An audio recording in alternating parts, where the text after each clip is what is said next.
berkesadaran dalam memaknai keistimewaan Idul Fitri, Masya Allah. Kesadaran ini rupanya kalau dari ilmu biologi kita, ilmu kedokteran kita ini, ya itu adalah sesuatu yang harus diulang-ulang gitu. Kalau kita mendapat satu informasi baru satu kali kita tahu, itu namanya baru tahu gitu ya. Diulang jadi paham, diulang-ulang lagi, akhirnya jadi sadar. Ya.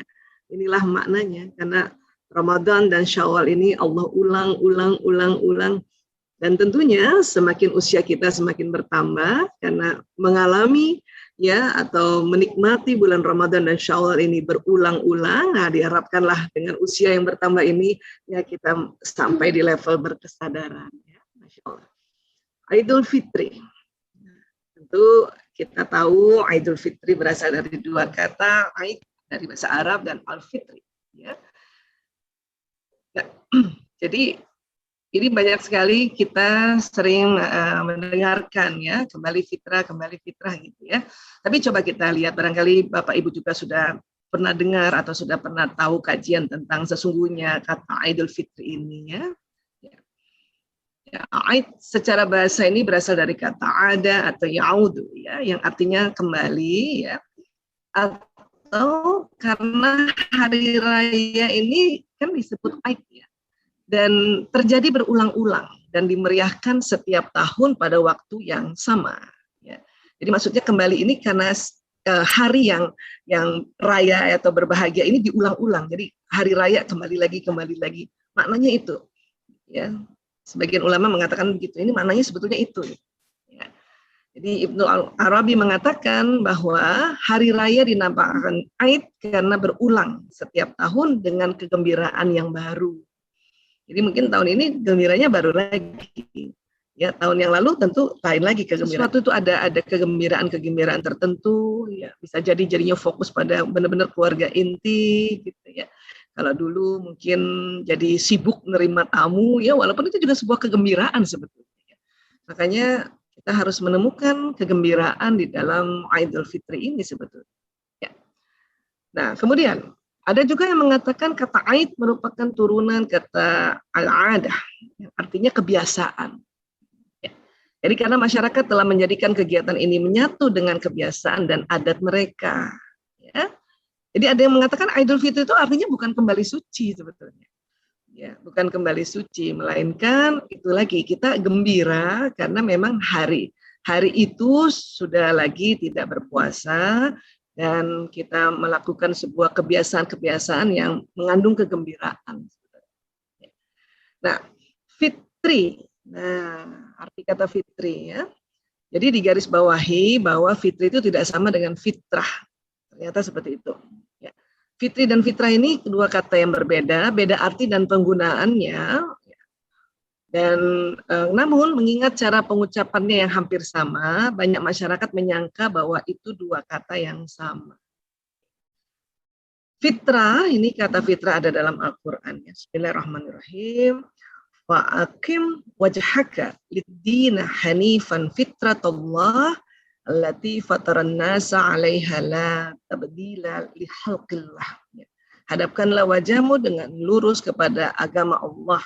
Ya, fitrah Allah yang telah menciptakan manusia menurut fitrah itu tidak ada perubahan pada fitrah Allah ya, kalau fitrah itu ada taknya dia fitrah ya, kalau dimatikan jadinya bunyinya jadi ha ya, fitrah. Di Ar-Rum ayat 30 ya. Dan Ibnu Jauzi menjelaskan makna fitrah ini ya, kondisi awal penciptaan di mana manusia diciptakan pada kondisi tersebut. Itulah makanya fitrah. Ya. Jadi dengan demikian setiap manusia yang dilahirkan dia dalam keadaan fitrah, ya, telah mengenal Allah sebagai sesembahan yang esa, namun kemudian mengalami gesekan dengan lingkungannya sehingga ada yang menganut ajaran Nasrani atau agama lain. Ya. Jadi aslinya memang kita fitrahnya itu Islam. Ya. Nah, ringkasnya bahwa makna fitrah adalah keadaan suci tanpa dosa dan kesalahan. Kalau fitrah, ya. Adapun fitri, ya kata fitri berasal dari kata ya iftar ya, aftar atau yuthrif, ya, yuthiru, ya yuftiru, yuftir ya, atau aftar ya, yang artinya berbuka. Kalau kita bilang memberikan iftar ya, atau tidak lagi berpuasa ya. Disebut Idul Fitri karena hari raya ini dimeriahkan bersamaan dengan keadaan kaum muslimin yang tidak lagi berpuasa Ramadan. Dan kemudian tentu dari Abu Hurairah radhiyallahu anhu, Rasulullah SAW bersabda ya, as-shaumu yauma tasumuna ya, wal fitru yauma tuftiruna. Hari mulai berpuasa atau tanggal 1 Ramadan adalah hari di mana kalian semua berpuasa. Hari berbuka, hari raya 1 Syawal adalah hari di mana kalian semua berbuka. Ya. Ini fitri. Dia nggak ada tak sih. Ya. Nah ini, sehingga ya ulama juga, salah satu ulama ya, Mu'alla bin Fadl mengatakan, dulu para sahabat selama 6 bulan sebelum datang bulan Ramadan, mereka berdoa agar Allah mempertemukan mereka dengan bulan Ramadan. Nah, kemudian selama 6 bulan sesudah Ramadan, mereka berdoa agar Allah menerima amal mereka ketika di bulan Ramadan. Bayangkan ya, memohon untuk menerima amalan kita pada saat bulan Ramadan ini, ternyata 6 bulan para sahabat. Insya Allah. Ya. Nah, karena itu ketika bertemu sesama kaum muslimin seusai Ramadan itu, mereka saling mendoakan taqabbalallahu minna wa minkum. Ya, ini yang paling singkat ya, semoga Allah menerima amal kami dan kalian. Itu ternyata nggak cuma di Syawal nanti ya. Insya Allah kita bisa mengikuti ya kebiasaan dari para tabiut tabiin ya, para sahabat ya, bahwa nanti 6 bulan ini ya, ini udah 1 bulan, mungkin 5 sampai 5 bulan lagi kita masih taqabbalallahu minna wa minkum ya. Syamana syamakum, qiyamana qiyamakum, seperti itu. Ya. Insyaallah. Nah, kemudian kalau mina aidin wal faizin ya, memang dianggap artinya katanya mohon maaf lahir batin ya, tapi sesungguhnya bukan itu. Menurut ulama ucapan tersebut tidaklah berdasarkan dari generasi para sahabat atau para ulama setelahnya ya, bukan pada salafus saleh ya. Nah, kalimat itu mulainya dari seorang penyair di masa Al-Andalus yang bernama Syafiyuddin Al-Huli. Jadi makna minal aidin wal faizin yaitu termasuk dari orang-orang yang kembali sebagai orang yang menang. Namun buat kita sekarang ini mungkin lebih lengkapnya ya bisa kita sampaikan ya, taqabbalallahu minna wa minkum minal aidin wal faizin ya. Ini minal aidin wal faizin memang ini mengakar banget di Indonesia sebetulnya ya. Tapi taqabbalallahu minna wa minkum itu yang paling penting adalah makna ya, supaya kita tambah sadar bahwa tidak hanya diucapkan pada saat di Syawal saja, tetapi ya 6 bulan setelah Ramadan, insyaallah. Ya. Sebetulnya apa sih keistimewaannya di Idul Fitri ini yang dikerjakan berulang-ulang? Apa sih yang membuat kita gembira selain memang hari itu sudah ya sama-sama berbuka puasa gitu kan? Sebetulnya ya kebiasaan atau adat yang sangat bagus pada Idul Fitri itu memang memaafkan, saling memaafkan. Bayangin kita saling memaafkan difasilitasi ya oleh satu momen yang betul-betul kita ya niatkan itu. Gitu. Memang memaafkan setiap hari, setiap saat bisa gitu. Cuman kadang-kadang kita mau minta maaf sama seseorang ya, bahkan pada suami sendiri itu suka malu-malu kan. Atau nggak biasa ya minta maaf, atau suami ke istri nih paling lebih sering kayak gitu ya.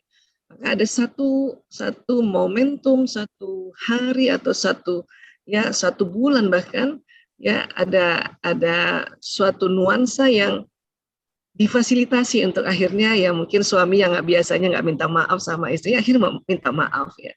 Istri juga begitu. Ya, suami juga memaafkan, istri memaafkan, anak-anak juga barangkali. Ada ibu barangkali ya enggan minta maaf sama anaknya di hari-hari yang bukan Idul Fitri ini karena malu, karena nggak biasa ya. Kecuali ibu-ibu yang rajin taklim ya. Ibu-ibu yang rajin belajar itu wah dia nggak sungkan-sungkan minta maaf sama anaknya atau sama tetangga barangkali. Ya, kalau hari biasa nggak ada waktu dan sebagainya, tapi ada satu momentum Idul Fitri ini ya, kalau saya pribadi ya, yang paling kerennya itu ya memang saling memaafkan. Ya, tentu banyak lagi yang keren-keren, tapi yang paling keren itu memang ada momentum saling memaafkan, Masya Allah. Itu nggak mudah loh, nggak mudah itu. Kalau nggak ada satu momen, ya. Jadi bila Idul Fitri adalah lentera, izinkan membuka tabirnya dengan maaf agar cahayanya menembus jiwa fitrah dari setiap khilaf. Ya. Jadi Idul Fitri momentum ya untuk kita ya memohon maaf supaya fitrah gitu. Walaupun tadi kita sudah belajar fitri dan fitrah itu tadi berbeda ya. Harinya mungkin hari fitri, hari yang berbuka puasa, hari yang berulang setiap tahunnya, tapi goalnya untuk membuat jiwa kita fitrah kembali suci lagi. Ya. Saya mau bilang bahwa memaafkan itu nggak mudah loh. Ya. Tapi mengapa sangat dianjurkan?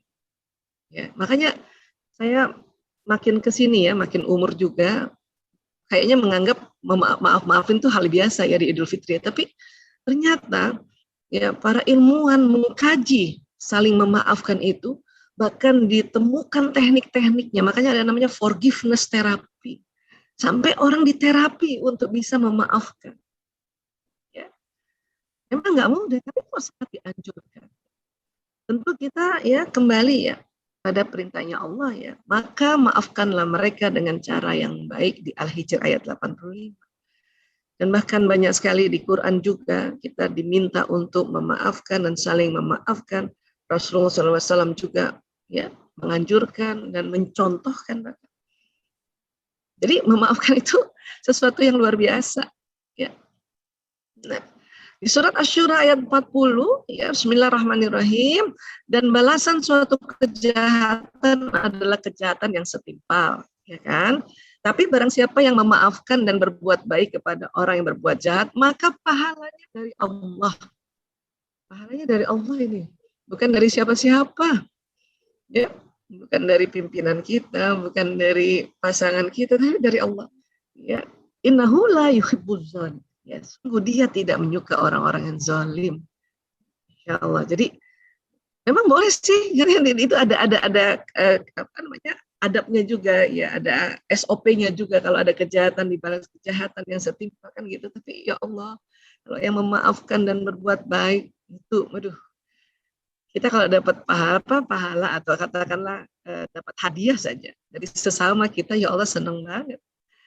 Hari ini juga saya tadi dikirimkan hadiah nih.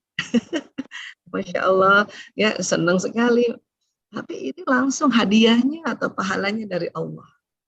Ini harus kita renung-renungkan lagi. Ya. Ya. Kemudian di Asy-Syura ayat 43 ya. Walaman sabara wa ghafara inna dzalika lamin azmil umur. Dan barang siapa yang bersabar dan memaafkan, sesungguhnya yang demikian itu termasuk perbuatan mulia. Sabar dan memaafkan. Nah, cuman orang juga mengartikan sabar ini ya sering diartikannya diem aja ya atau neken-neken gitu ya, biarin aja kan saya sabar. Ternyata bukan itu.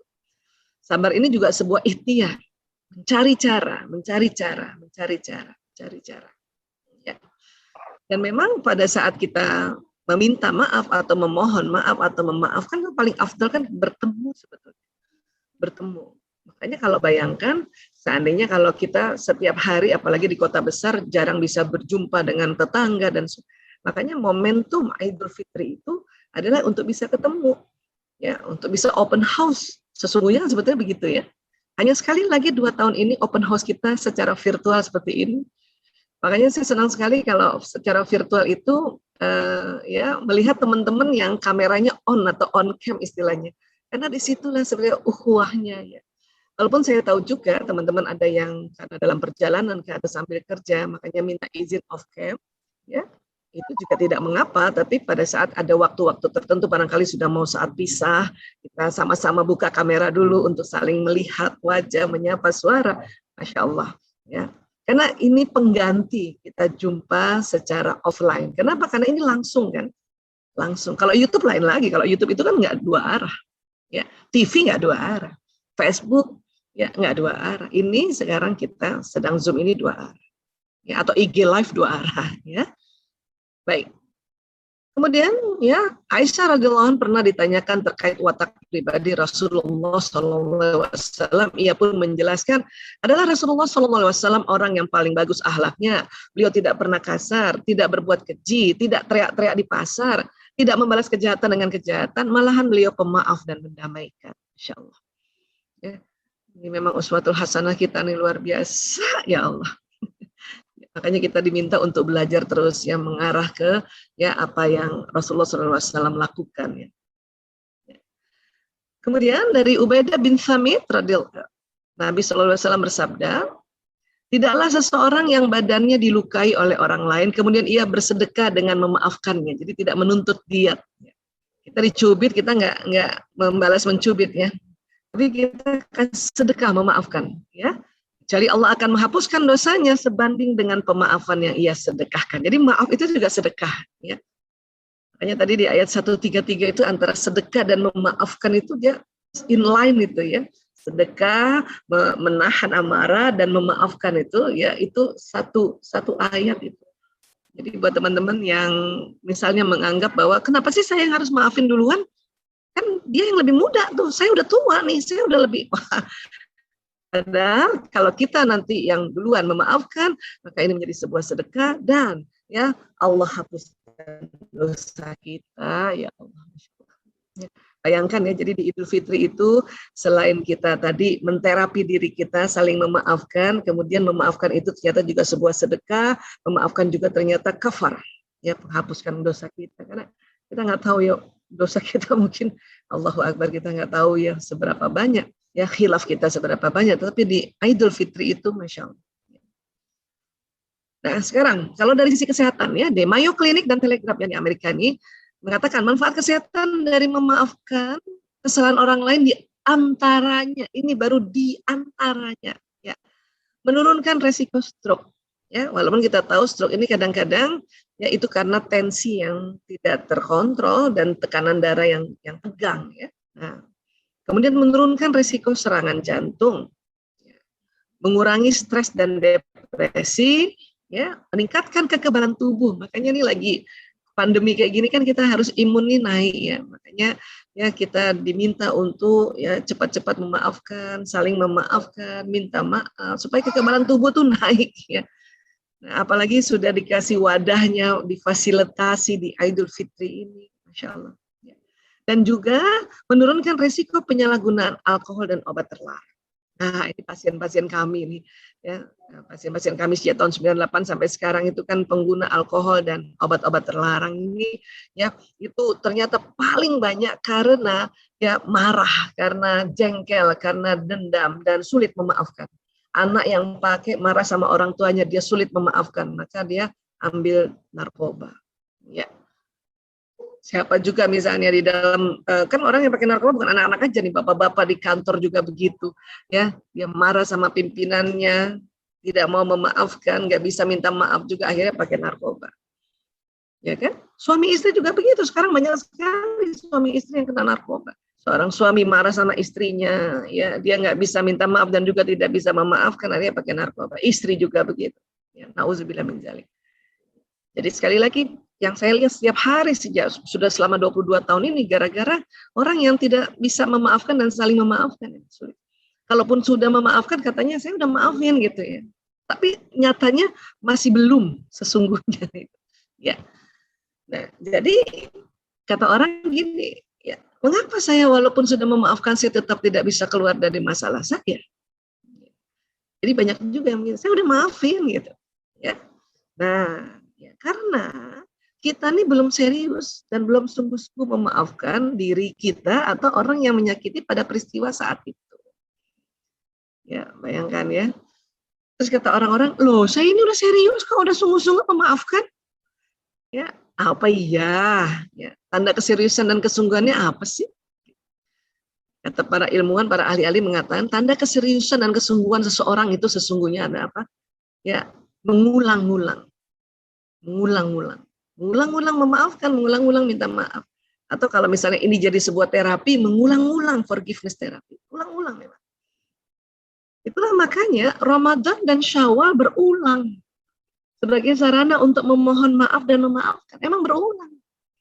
Mungkin tahun lalu udah maafin baru 1/4, tahun ini udah mulai setengah, tahun depan mau 3/4, tahun depan lagi. Ya kalau panjang umur ya. Makanya rugi banget kalau kita memaafkannya ya langsung separuh-separuh, dikit-dikit. Ya belum sempat 100% meninggal. Waduh, ruginya ya Allah. Ya, karena ruginya apa? Karena nanti di alam barzah ini kita menikmati, ya, kita memaafkan orang seperempat aja, Allah berikan ya pahala yang luar biasa. Kadang-kadang kita nyesel tuh, aduh kenapa nggak langsung aja sih 100% saya maafin gitu. Hanya memang peristiwa-peristiwa tertentu orang-orang ini kita ya kayaknya sulit banget. Terutama maaf ya pada saat kita ada konflik di orang yang sangat terdekat dengan anak kan, dengan suami, paling sering itu. Ya, makanya ya Allah ini dikasih lagi satu momentum, satu ya waktu yang kita saling maaf. Masuk Ramadan kita minta maaf. Di Ramadan apalagi kalau nanti sholat berjamaah saling bermaafkan. Tapi kadang-kadang saking biasanya salam-salaman aja nggak sampai gimana gitu, cuman salam aja jadi sebaik. Ya, akhirnya dikasih lagi di Idul Fitri. Ya. Nah ini. Jadi barang siapa memaafkan kesalahan orang lain, maka Allah akan memaafkan kesalahannya pada hari kiamat. Masya Allah. Ya, ini benar-benar deh. Luar biasa. Kata orang forgive yes, forget no katanya. Mbak Isa, saya bisa memaafkan, tapi kok nggak bisa melupakan ya? Memang begitu, Bapak Ibu. Otak kita itu memang Allah buat suatu ketentuan atau hukum alamnya atau sunatullahnya, memang nggak melupakan, tapi memaafkan. Bedanya apa, Bu Isa? Memaafkan itu kita, ya Allah saya maafkan dia. Ya. Dan kemudian mungkin kalau kita datang ketemu orangnya sih minta maaf ya. Bagus lagi sebut peristiwanya apa? Ya, saya sama suami yang biasanya ya ayah mas ya Bu Isa minta maaf ya, kenapa kemarin nggak sengaja tidur munggung belakang, nggak sengaja misalnya.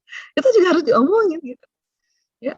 Bu Isa minta maaf ya, kemarin kok kesel banget ya, ternyata mau mens ternyata, ya Allah. Itu memaafkan, jadi disampaikan ya. Cuman di otak ini nggak bisa lupa, kenapa? Untuk pembelajaran. Di otak ini ada sambungan-sambungan saraf atau memori-memori yang dia tidak bisa lupa sama sekali. Pasti ingat. Cuman sudah nggak ada energi kemarahannya di situ atau energi kekesalannya. Ingat aja supaya apa? Buat pembelajaran. Sehingga saya besok-besok ya kalau saya mau mens ya atau perasaan nggak enak, langsung cepat-cepat lihat buku agenda, oh mau mens. Ya, jadi sebelum lagi marah-marah sama suami, udah bikin pengumuman, ayah punten ya, nanti kalau ngomong agak keras suaranya, gitu mau mens, aku baru lihat ini lagi baru lihat, atau misalnya menopause lah dan sebagainya. Itu karena ada pengalaman kan di otak kita ini, ya kok tiba-tiba marah-marah sama suami, orang suami cuma tanya, ya Bu Isa tadi kenapa? Cuma nanya gitu misalnya. Atau Bu Isa tadi ada orang telepon ya misalnya gitu. Itu gitu kan. Ya. Ternyata itu mau mens ternyata. Nah, memori itu tetap ada di otak supaya apa? Pembelajaran. Jadi besok-besok nggak diulangi. Gitu. Begitu juga mungkin kesel sama tetangga yang punten barangkali ya pinjem terus barang kita. Ya, nggak dibalik-balikin atau pinjem uang nggak dibalik-balikin. Itu jumlahnya besar. Oke, kita maafkan. Ya Allah, saya maafkan. Bahkan kita sedekahkan maaf dan sedekahkan uangnya juga. Tapi memorinya tetap ada di otak. Supaya apa? One day orang itu datang lagi, minta lagi pinjaman uang yang banyak. Kita bisa bilang, ya kita bisa ingatkan pinjaman sebelumnya. Dan juga mungkin kita, karena kita tahu dia susah, mungkin barangkali butuh sangat uang, ya sudah kita tidak pinjamkan, kita kasih dalam jumlah yang tidak seperti dia minta. Bisa begitu karena apa? Memori di otak masih ada. Kalau orang minta bahwa ya semua peristiwa yang menyakitkan harus lupa, wah bahaya. Akan nanti masuk ke betul-betul demensia. Bukan hanya memori jelek yang hilang, bahkan tidak kenal nama sendiri lagi, tidak ingat nama suami, tidak ingat nama anak. Oh, itu lebih bahaya. Ya. Jadi sekali lagi, ya memaafkan, iya, melupakan memang tidak. Bisa memaafkan tadi tidak bisa melupakan, hanya sudah tidak marah-marah banget, di otaknya udah nggak marah-marah ya, karena di otaknya nggak marah-marah apalagi di mulutnya nggak marah-marah. Ini harus tahu nih, karena kalau enggak ibu-ibu menganggap atau kita menganggap bahwa aduh saya nggak memaafkan, kan ibu sudah memaafkan, yang penting ingat bilang lagi ya Allah saya maafkan, setiap ingat bilang lagi ya Allah saya maafkan. Nah seperti itu namanya memaafkan. Otak manusia ini Allah ciptakan sedemikian rupa, ya, ada otak besar dan ada otak kecil, kemudian terbelah dua, ada belahan kanan, ada belahan kiri. Ya, saya senang sekali ya menyampaikan atau mengingatkan diri saya dan juga kita semua ini bahwa Masya Allah, Allah ya ciptakan ada namanya otak di dalam kepala kita. Ini luar biasa. Ini kalau dikaji nggak pernah selesai ya. Bahkan kadang-kadang kita harus ulang-ulang kajiannya agar itu tadi bertambah paham dan bertambah kesadaran gitu bahwa oh kenapa sih kita memaafkan ya. Ini otak dilihat dari samping kiri, ini otak besar, otak kecil, ini dari atas ya, ini yang bagian depan, ini bagian jidat kita yang ini ya, dan ini terbagi dua, ini belahan kanan dan belahan kiri. Ini luar biasa di dalamnya, ya Allah. Laptop tuh komputer kalah karena di dalamnya ada 100 miliar komputer. Kita punya satu komputer aja disayang-sayang setengah mati ya. Ini padahal di otak kita ada 100 miliar komputer, ya Allah. Nah, yang saya mau cerita adalah di dalam otak ada otak emosi, disebutnya limbic system atau sistem limbik, otak yang mengatur emosi. Ya, semua manusia ada. Bahkan hewan golongan mamalia ada, makanya ini disebut ya otak mamalia. Kayaknya Allah ingatkan kita tuh punya sifat binatang. Kalau kita tidak pandai mengelolanya, ya, maka benar-benar derajat kita di bawahnya binatang. Nah, bagaimana bisa mengelola kalau kita tidak kenal? Ya, padahal kita sudah selalu dari dalam rahim ibu udah bekerja ini otak emosi. Itulah makanya para ahli mengatakan ya, ayo kenali otak emosi supaya makna pada saat ada momentum Idul Fitri itu kita betul-betul ngerti bahwa bukan hanya salam-salaman saja, itu ada sesuatu yang bekerja di otak emosi ini. Ya. Dia persis di tengah, makanya ahli otak mengatakan intinya otak adalah otak emosi. Ya. Bahkan manusia ditambahin lagi ada otak reptilnya Allah ciptakan memang. Otak yang untuk melindungi kita kalau ada hal-hal berbahaya, diserang binatang berbahaya, orang berbahaya, barangkali copet, rampok dan sebagainya, atau kondisi alam semesta yang tiba-tiba banjir, tiba-tiba ini batang otak yang bekerja Allah ya. Jadi kalau kita di luar rumah, ya, tiba-tiba ada copet, otak yang lain nggak bekerja tapi batang otak yang bekerja. Apa yang dia bekerja? Langsung cuma dua saja respon tubuh, ya, fight or flight, serang atau kabur. Ya, jadi kalau ada, makanya banyak ibu-ibu bilang, Bu Aisyah saya kemarin ya Allah, nggak tahu kenapa waktu saya mau dicopet, saya pukul tuh copet, padahal copetnya lebih tinggi dari saya. Dia bilang, Alhamdulillah Bu, itu karena ada otak reptil di dalam otak kita. Kalau kita mau bicara lagi lebih dalam, cuman saya bilang sama ibu, Alhamdulillah Bu, pertolongan Allah. Pertolongan Allah itu sudah ada sejak kita dalam rahim, diciptakanlah perangkat-perangkat ini. Dikejar anjing, kita lari sekencang-kencangnya. Padahal kalau hari biasa itu nggak bisa lari segitu. Bahkan bisa loncat ke pagar yang kalau diulang lagi nggak bisa Bu. Itu karena kerja batang otak ini. Ya. Fight or flight, serang atau kabur, nah gitu. Cuman sayangnya terkadang kita bukan diserang oleh binatang buas atau orang buas atau orang lagi tenang-tenang, batang otaknya tegang. Apalagi pandemi kayak gini. Oh. Jadi suami diserang, atau suami menyerang istri, anak diserang. Maknanya apa? Itu tadi dimarah-marahin, disemprot lah, dilabrak lah itu tadi. Ya. Atau kabur, flight, nggak mau ngurus. Biarin tuh suami ngurus sendiri, biarin. Nah, itu berarti batang otaknya lagi tegang, Bu. Yang harusnya tegangnya ini kalau ada orang yang buas atau binatang buas. Suami dan anak atau pasangan hidup kan bukan orang buas. Ya. Bukan binatang buas, itu cuman kita ini karena pandemi ini ya Allah tegang bertahun-tahun, maka ini kita ya di dalam rumah pun tidak ketemu orang yang buas tegang. Inilah yang perlu kita ya pelajari atau kita ingat, oh ya Allah.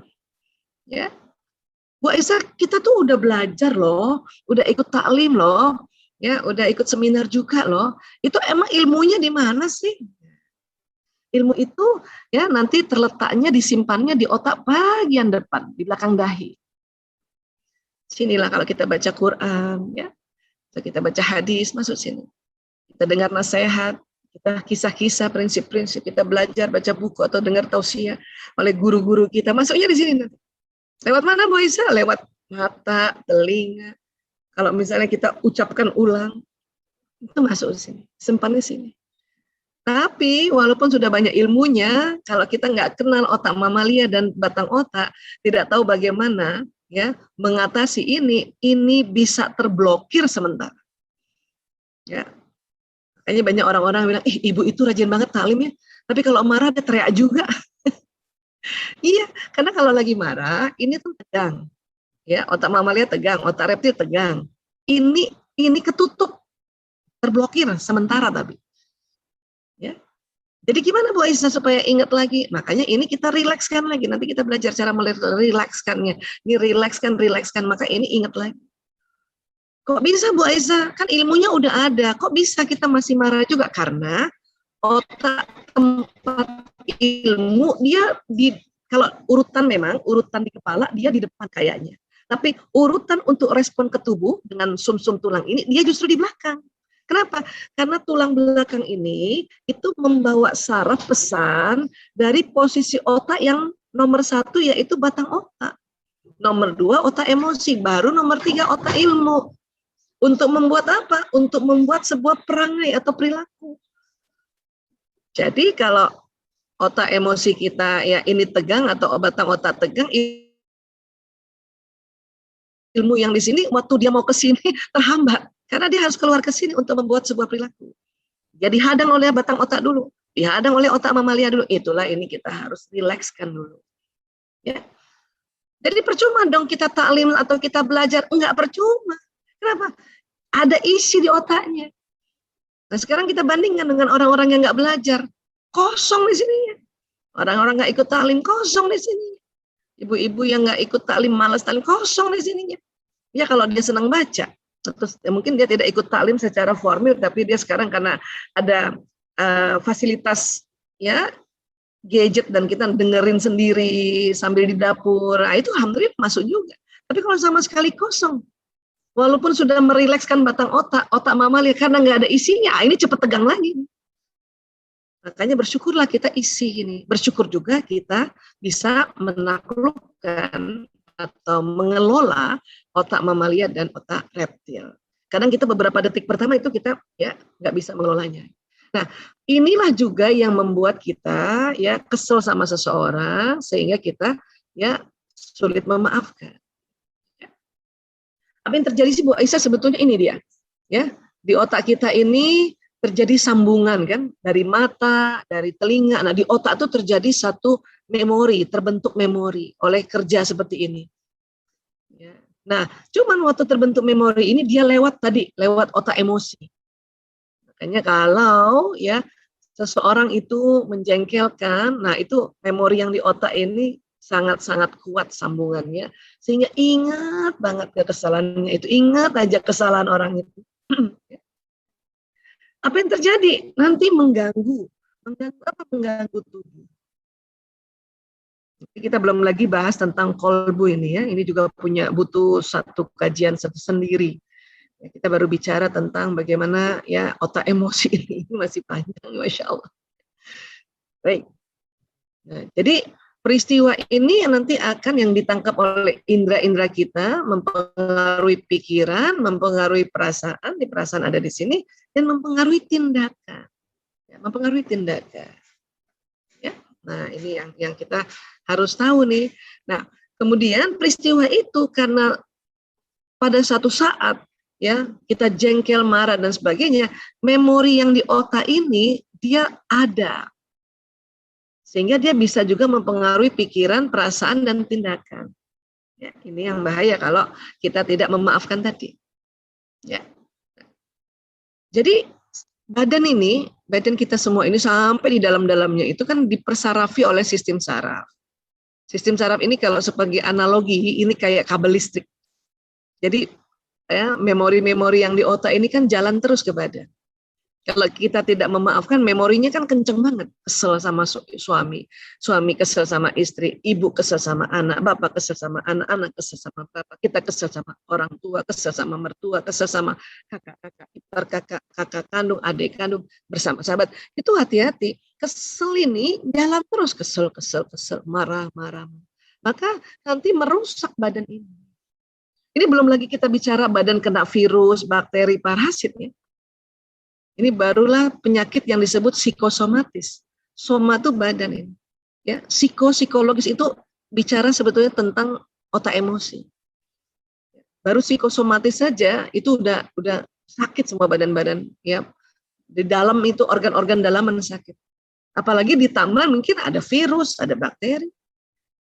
Terkadang kita ya sudah nggak psikosomatis, ada juga virus, bakteri. Kenapa? Kurang tidur, kurang makan, kurang minum, kurang gerak, itu juga termasuk. Tapi yang paling parah adalah sudah psikosomatis, ya, kita tidak memperhatikan kesehatan tubuh kita, kena virus, kena bakteri, kena, aduh, ya, hanya rusak ya. Nah, Ramadan sebelum kita Idul Fitri tadi, Allah ya persiapkan kita untuk berani minta maaf, duluan minta maaf, atau duluan memaafkan. Di Ramadan itu dipersiapkan, ya, dengan semua ibadah-ibadah mahdahnya.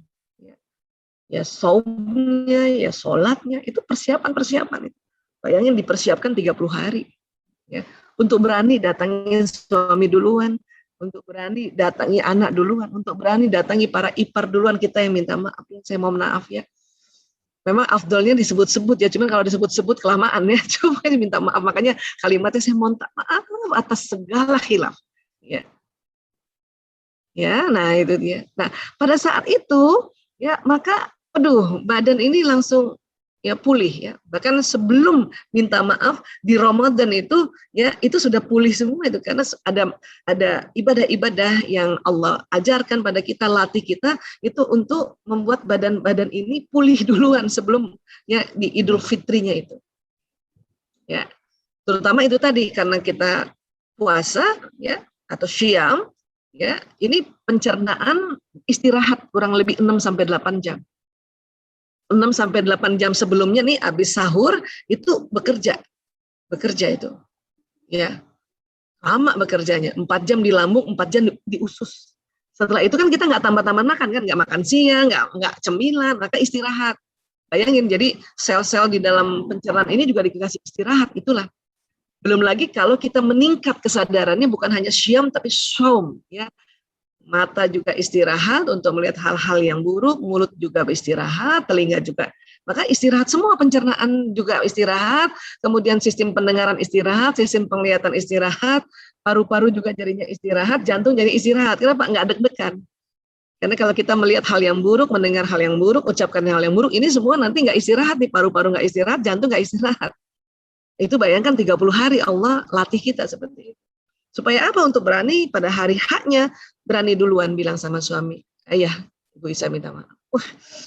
Atau mungkin seorang suami yang duluan gitu. Kita pokoknya fastabiqul khairat, siapa duluan. Ya, Insya Allah. Dan Allah Maha tahu itu, wah ini suami istri ini saling duluan ya minta maaf. Anak dan ibu ini saling duluan. Ya, adik dengan kakak ipar ini, atau kakak ipar dengan adik ipar ini saling duluan minta maaf. Masya Allah. Adik dengan kakak kandung ini, saudara-saudara kandung ini saling duluan minta maaf. Atau apalagi yang sekandung ini. Karena yang namanya silaturahim itu yang satu nasab, yang satu kandung. Kalau kita dengan tetangga, teman-teman kajian yang bukan satu nasab ya, kemudian dengan itu namanya kan silaturahwah, ya kan? Bayangkan kita sudah disiapkan untuk ini semua, Masya Allah. Dan kalau kita bicara emosi, Masya Allah ya, ini dikaitkan dengan ilmu nafs, ya inilah ada nafsul lawwamah, amarah, dan mutmainnah. Bu Aisyah, kenapa lawwamah di bawah Bu Aisyah ini? Karena penelitian yang baru-baru ini, marah itu di tengah ternyata di sini. Jadi karena nafsu amarah itu isinya marah, dia ada di sini dia. Kalau digabungkan dengan level emosi, ya, walaupun nafsu itu masih bisa dipecah sampai 7. Ya. Artinya emosi itu bukan hanya yang negatif saja, ada yang positif juga. Dan ini semua ada di otak kita, ya, ada di otak kita bagian tengah, nggak bisa hilang. Program takut di otak nggak bisa hilang. Program sedih, program buru-buru, rakus mau buru-buru nih. Kalau kita pagi-pagi nih ya, subuh-subuh kalau bangunin anak sambil marah-marah, berarti kita di sini. Itu bukan semangat. Kalau semangat itu sambil ketawa, sambil senyum. Ayo nak subuh nak, ayo nak, come on, ayo sayang, itu semangat. Tapi kalau cepetan udah subuh ini, itu kita marah-marah di sini, dia di bawahnya marah, buru-buru, ya. Ini ada di otak kita. Ya, program marah juga ada di otak kita, program sombong juga ada di otak kita. Tapi Allah juga memberikan otak kita program semangat, program bersyukur, menerima, program damai dan pencerahan. Ya. Nah, yang keren ini pada saat kita masuk di pencerahan itulah Pada habis sholat kita pencerahan. Pada saat saum, terus kemudian kita berbuka, masuk pencerahan. Baca Quran, ya masuk di pencerahan. Habis sedekah, masuk ke pencerahan. Bayangin di Ramadan, orang masuk ke pencerahannya cepat banget. Dan emosi ini nggak bisa hilang. Dia hanya bisa kalau sedang turun, naikkan. Turun, naikkan. Turun, naikkan lagi. Nah, ikhtiar untuk menaikkan inilah yang Allah saksikan. Ya, Allah saksikan. Allah Maha menyaksikan dan Maha mendengar. Ada ibu-ibu mengatakan, ya saya sudah ya berdoa, sholat, tahajud berulang-ulang, nampaknya Allah belum mendengar. Makanya suami saya belum dikasih ya kesadaran untuk dia minta maaf sama saya. Itu keliru itu. Allah itu Maha mendengar. Ya, Maha mendengar, Maha melihat.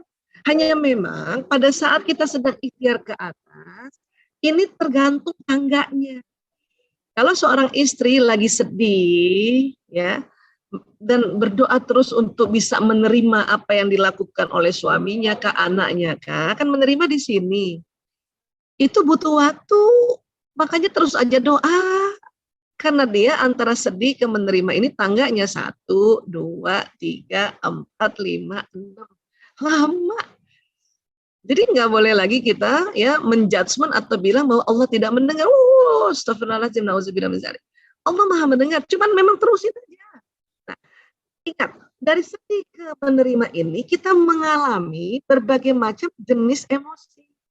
Ini yang harus kita ngerti. Karena banyak orang merasa, saya udah istighfar, saya sudah sholat, saya sudah doa, tapi kok jadinya saya marah ya, bukannya menerima. Nah, itu artinya ibu sudah berhasil, tapi baru di level marah. Baru sampai tangga marah. Terusin doanya, terusin sholatnya, terusin ngajinya. Supaya apa? Naikin lagi tangganya. Ini maknanya. Kita kadang-kadang nggak ngerti karena kita belum belajar. Karena ilmu-ilmu ini kan baru-baru juga. Kita berharap dari sedih langsung bisa gembira. Bukan begitu. Dari sedih kita waktu berdoa, itu berkecamuk itu di otak kita, di kolbu kita, di perasaan kita. Ya, berbagai jenis emosi. Karena dia lagi naik. Sedang naik. Kita lagi ya. Jangankan sedih lah, marah lah misalnya sama seseorang. Ya.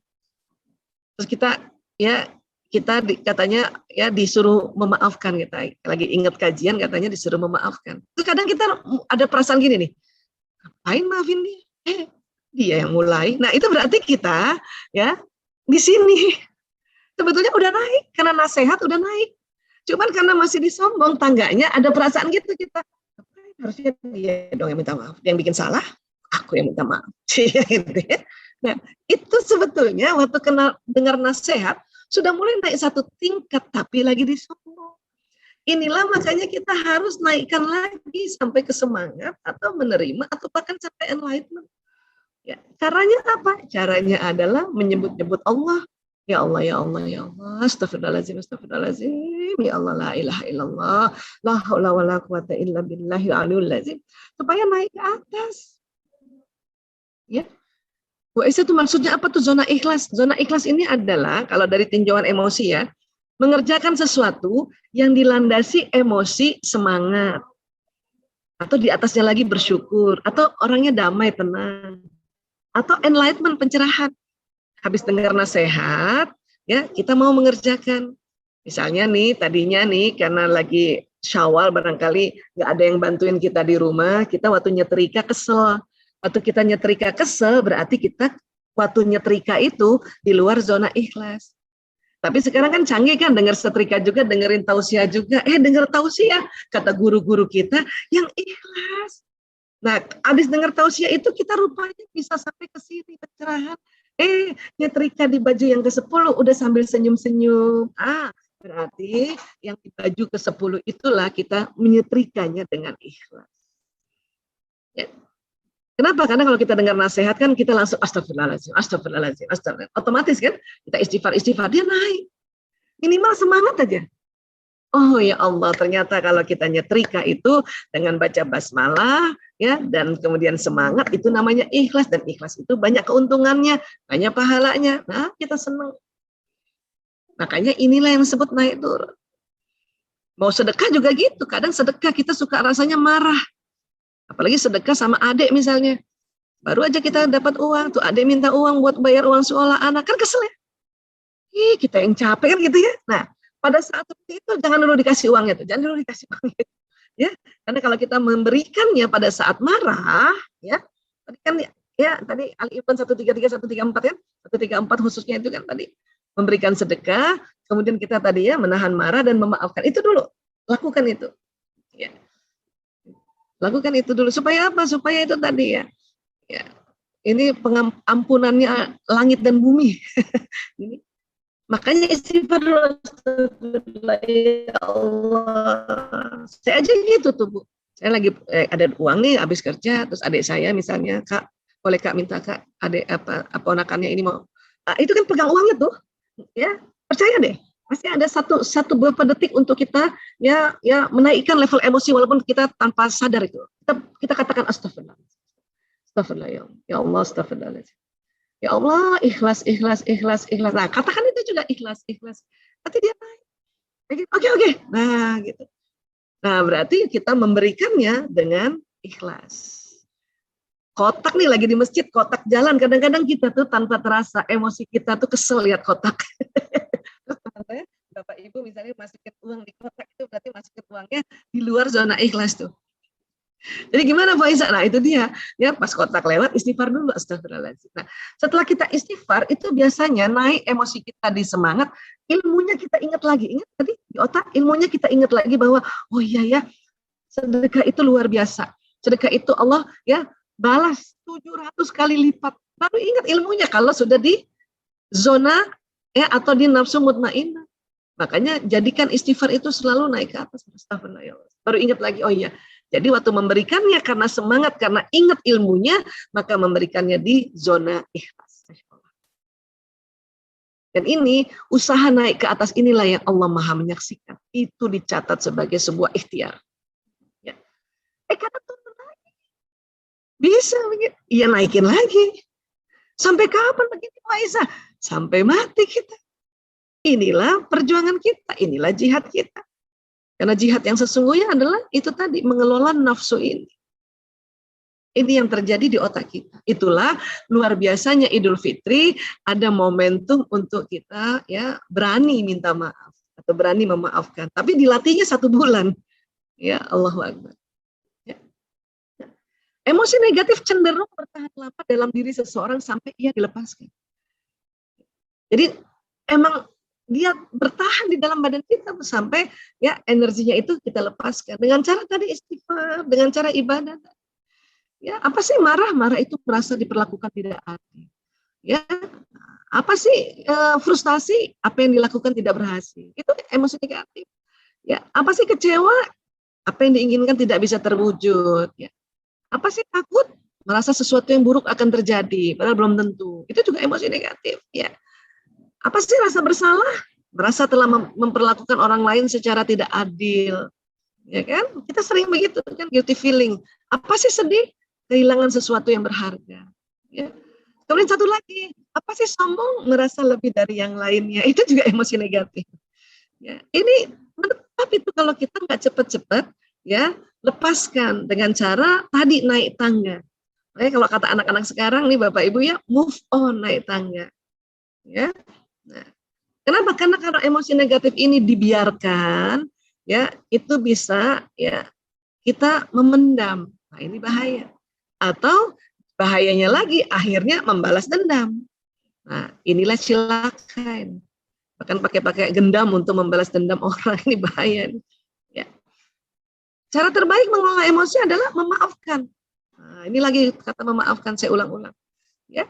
Menurut psikolog dari University Southern California, Rubin Khaddam PhD, ya ini orangnya ya. Nah ini dia nih, Rubin Khaddam, orang Persia. Ya. Kendala pertama dan terbesar dalam proses memaafkan adalah ketakutan dipandang sebagai pihak yang lemah.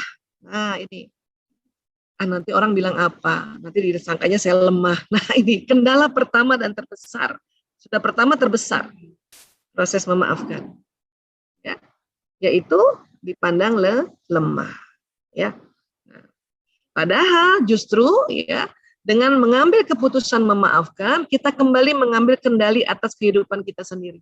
atau jadi jauh lebih sehat, jauh lebih beruntung, ya, jauh lebih ringan badannya, sehingga nanti ibadah untuk setelah Ramadan ringan, ya. Tadi kan Bu Ambar bilang, gimana caranya ini setelah Ramadan supaya yang tadinya sudah terbiasa, yang sholat qobliyah ba'diyahnya, ya tahajudnya kok jadinya berat. Nah itu tadi, ya memaafkan ini dulu nih yang harus tambah banyak memaafkan. Mumpung di Syawal masih terus, ya memaafkan, supaya badannya ringan, mengerjakan ibadah-ibadah jadi ringan. Saat memaafkan orang lain, yang terjadi pada otak ini ada 3 bagian dalam otak yang teraktivasi, ya. Ini nggak usah dihafal ya, tapi saya kasih lihat gambar-gambarnya ini. Jadi ada bagian sini, ini yang bagian depan ya. Ada bagian depan aja 2, ini bagian di sini. Nah, ini biasanya bagian yang ada kaitannya dengan watak. Ya. Jadi kalau kita memaafkan seseorang, otak kita ini luar biasa dia bekerja. Otak membantu mengatur emosi pada saat memaafkan. Fungsi-fungsi otak tersebut membantu Anda dalam mengatur emosi dan menyelesaikan amarah serta dendam yang dirasakan mengenai suatu kejadian negatif yang dialami, seperti kejadian saat seseorang telah menyakiti Anda. Jadi pada saat kita baru niat nih mau memaafkan, otak udah siap-siap bekerja, mau menyelesaikan. Ya, itu kerennya itu, Masya Allah. Baru niat aja, ya Allah, saya niat memaafkan. Baru niat itu. Atau dalam hati ya, saya maafin aja lah orang itu gitu ya, baru gitu ya, itu otak udah kerja. Apalagi kalau kita sungguh-sungguh ya memaafkan dengan mengulang-ulang dan dengan itu tadi ya, kita sebut-sebut, ya Allah saya maafkan ya, ya Allah saya maafkan ya. Ya. Nah, ada 4 elemen yang membuat memaafkan itu efektif. Ya, 1, kita rilis emosi negatif. Ya, sebelum memaafkan ya, setiap orang memiliki cara sendiri untuk melakukannya, merilis dulu, dilepasin dulu emosi negatif. Caranya ya nangis. Nggak apa-apa Ibu kalau mau nangis karena kesel sama suami, nangis aja dulu Bu. Ya, bagusnya nangisnya di atas saja deh kan. Lepasin dulu karena kalau kita mau memaafkan belum melepaskan kita punya emosi negatif tadi, dia menetap di badan kita. Memang karena sistemnya dari otak. Nangis aja dulu Bu, nggak masalah. Ya, anak kecil juga gitu. Dia sakit atau dia kesel sama kakaknya, dia nangis dulu. Ya kita biarin aja nangis. Cuman itu tadi kalau dia nangisnya terlalu heboh, kita ingatkan, oke, nangisnya slow dulu, slow. Ya, nah gitu. Ya, supaya dilepas dulu. Atau menulis, ada orang nggak menangis, dia tulis semuanya tuh kesalahan. Nah, tapi kalau udah tulis, ada baiknya kertasnya dibuang ya Bu. Jangan disimpan karena tulisan itu juga menarik peristiwa nanti. Ya. Atau menceritakan dengan orang yang amanah, enggak sok, tapi yang amanah ya, supaya jatuhnya nggak gibah. Makanya bermunculanlah orang-orang diciptakan sebagai konselor, terapis gitu kan. Atau kalau nggak ke konselor tapi kita tahu, oh teman saya ini dia belajar jadi konselor walaupun mungkin bukan profesi yang setiap hari saya cerita sama dia. Mangga sok. Ya. Atau membicarakan langsung dengan orang yang bersangkutan. Tapi ini harus perhatikan adab. Adab paling umum dalam membicarakan langsung dengan orang bersangkutan apa? Adab paling harus diingat, tidak di depan orang lain.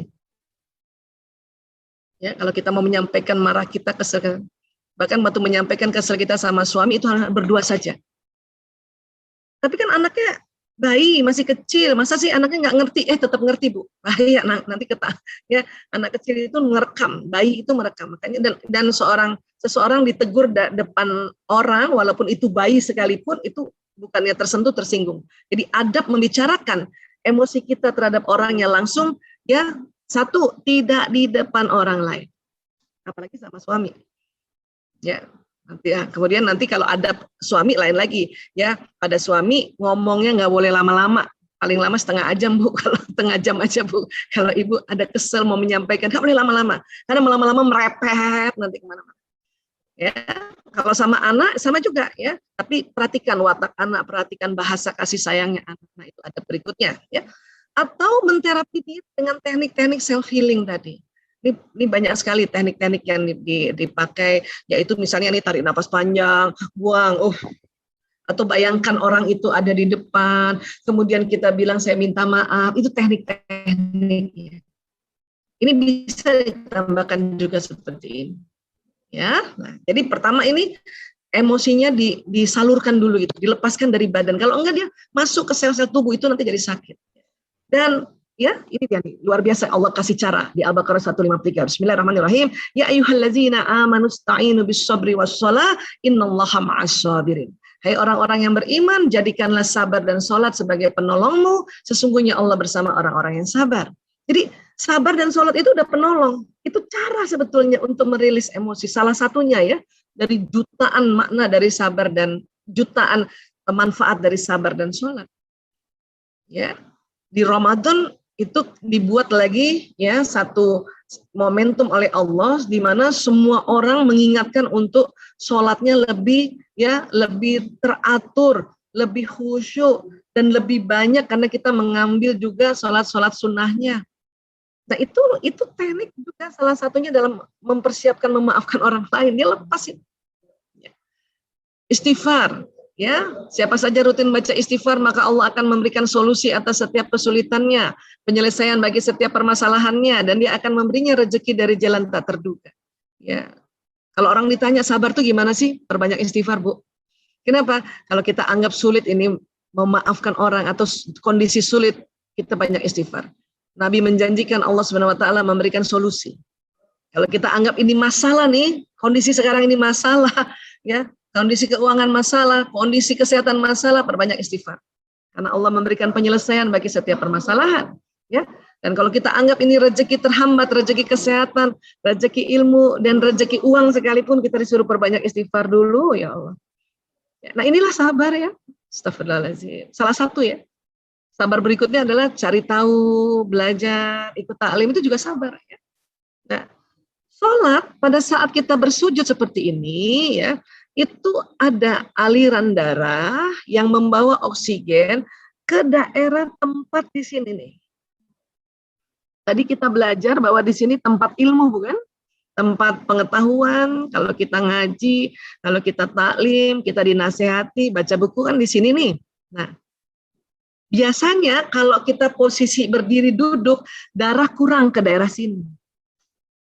Makanya kadang-kadang orang banyak ilmunya, tapi nggak kepake karena sujudnya kurang tumak nina atau kurang banyak, rakaatnya kurang banyak. Ya, kenapa? Mungkin di luar Ramadan sholatnya standar saja, tapi pas di Ramadan diajarkan untuk ya dilatih atau katakanlah dipaksa oleh kondisi ya untuk menambah rakaat sholat sunnah. Maka kesininya lebih sering ya.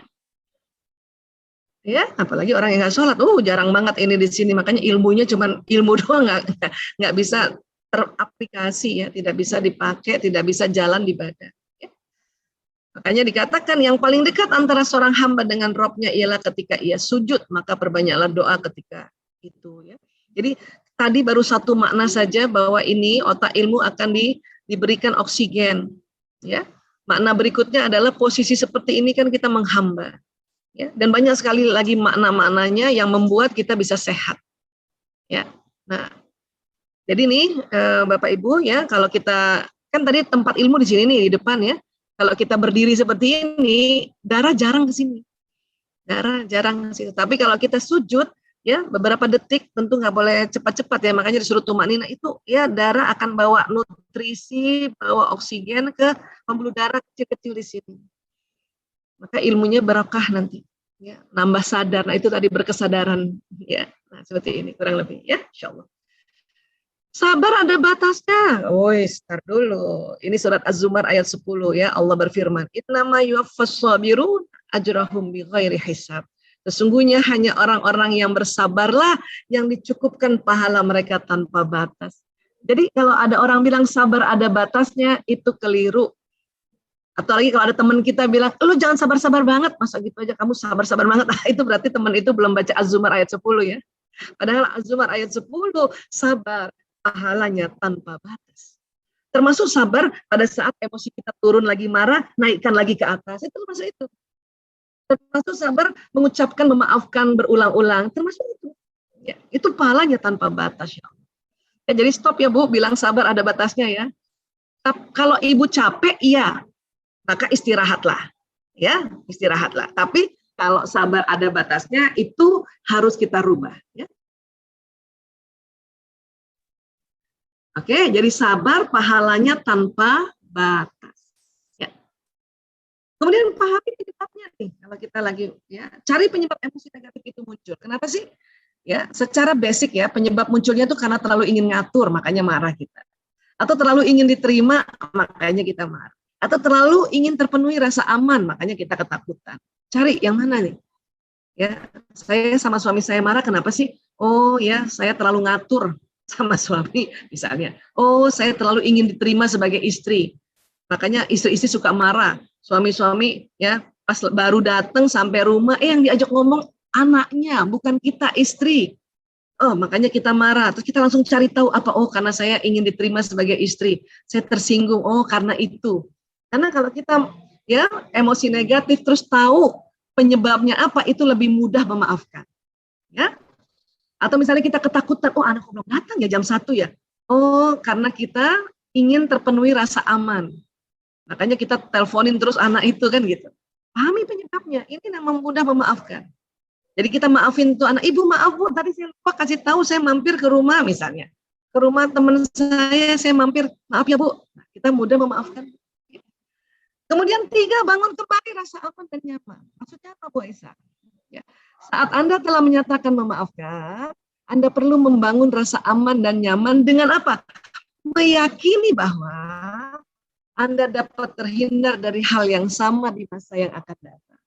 Ada seorang istri marah sama suaminya gara-gara misalnya ya suami lupa, atau suami itu tadi ya lupa misalnya taruh handuk di tempat handuk yang betul, yang kecil-kecil gitu kan. Terus kita sudah maafin tadi, kita ya Allah saya maafkan ya Allah. Terus kita bantuin ya, kita yang pasang taruh lagi itu handuk. Nah harus yakin bahwa insya Allah besok-besok dia taruh handuk di tempat handuk. Itu harus begitu.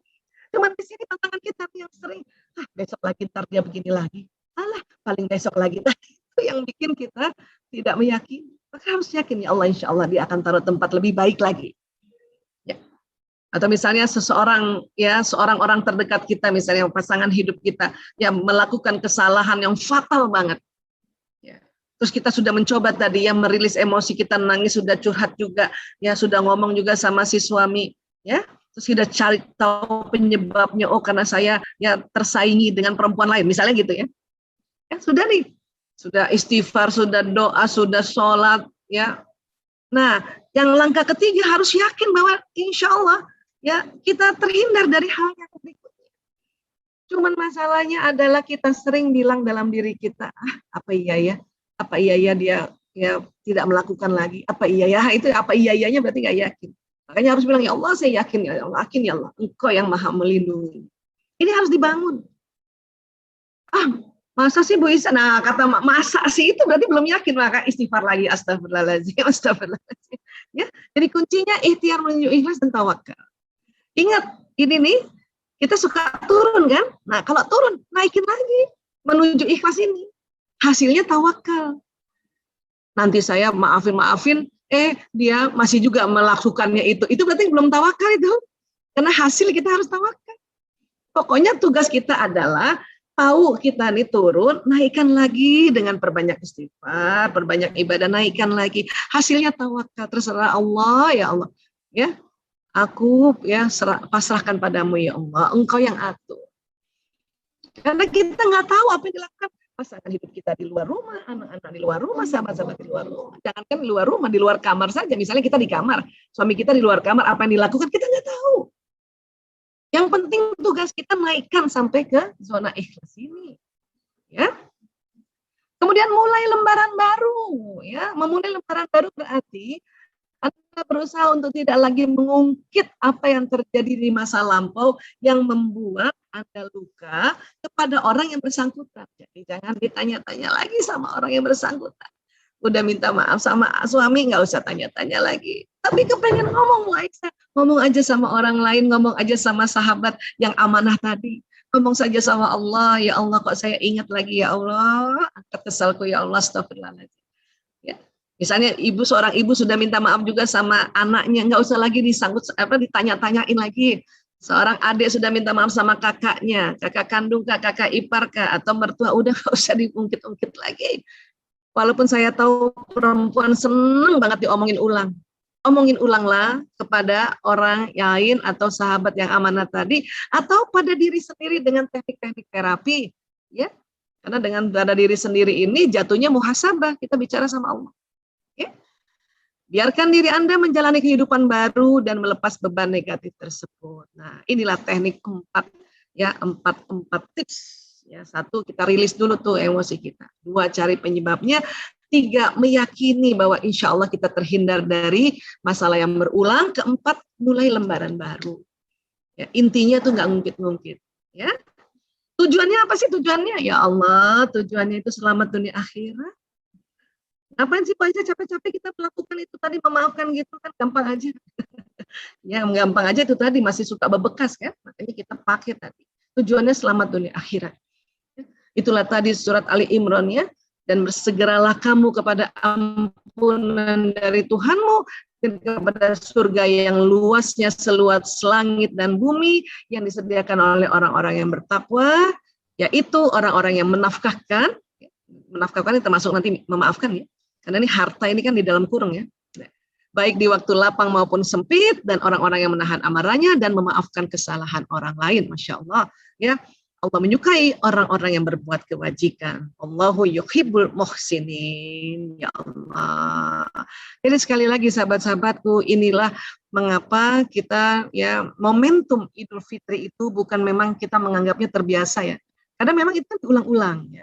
Tapi bolehlah berkesadaran ini naikkan sedikit cara memaafkannya dengan tahu, oh otak kita ini kalau memaafkan ternyata bekerja baik, oh kita jadi sehat, oh gitu loh caranya supaya efektif ya. Apa ya sudah lepasin dulu, ya nangis lagi dulu nggak apa-apa. Atau tadi cari penyebabnya, langkah kedua, ya, yang mana sih? Yang ketiga tadi ya kita yakin bahwa ini kita tidak berulang lagi ini kesalahan ini. Keempat ya membuka lembaran baru.